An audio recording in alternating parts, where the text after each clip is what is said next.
I remember the day, October 13th. It was a Sunday afternoon, and our day had progressed as normal, as it normally does on a Sunday. Gone to church, got something to eat.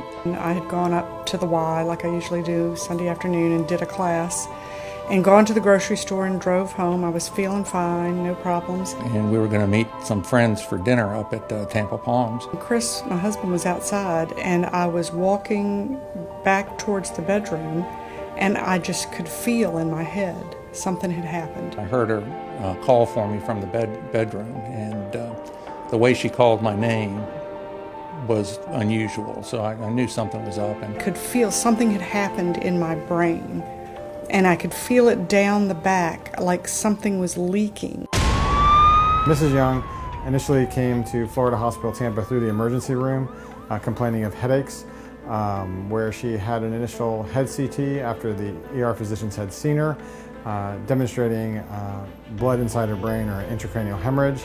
They took her straight back into a room where she saw a doctor right away, so that was the beginning of our journey there. We found that she did have a ruptured intracranial aneurysm, and then after we determined the location and anatomy of the aneurysm, we decided on a combined effort between me and the neurosurgeons that the best options for her at the time were to have that aneurysm surgically clipped. I was, in my mind, trying to rationalize what I thought it could be, never thinking that it was actually a brain aneurysm. Patients that rupture from an intracranial aneurysm, 50% of the patients never make it to the hospital. The 50% of patients that do make it to the hospital are never the same. Mrs. Young was definitely in a critical situation, definitely the most critical patient in the ICU at the time. We had her life in our hands. I remember she was very sick, and she was very critical. She kept going back to the Cat 5 every day. Mrs. Young, after the surgical clipping of her intracranial aneurysm, was in still a significant amount of danger, because after she had the aneurysm clipped and secured, the vessels of her head started closing down. It became severe enough in her situation that it was starting to cause strokes inside her head. She wasn't progressing. She wasn't really making any progress. It was extremely critical. Every minute could change. As her brain pressures went up, we could see a decline in her status, and it was very important that we were able to catch that on a minute-by-minute basis.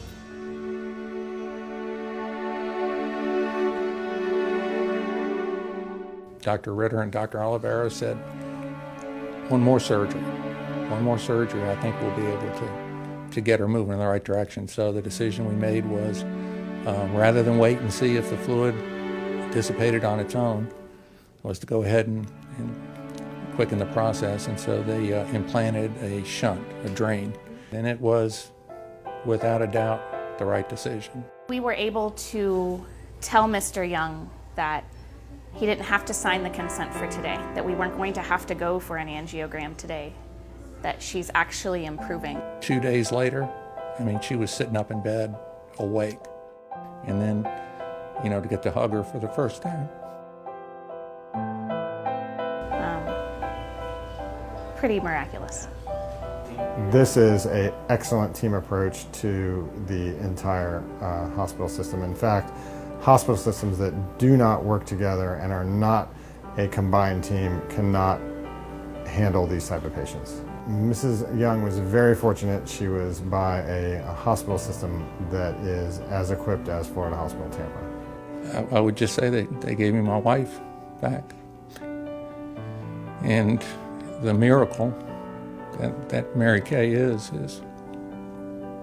due to what they do every day and the commitment that they have to helping patients. And that's why she's here. That's why she's here. God put them here to do what they do. That's what made the difference. And I appreciate that, and I thank them for that.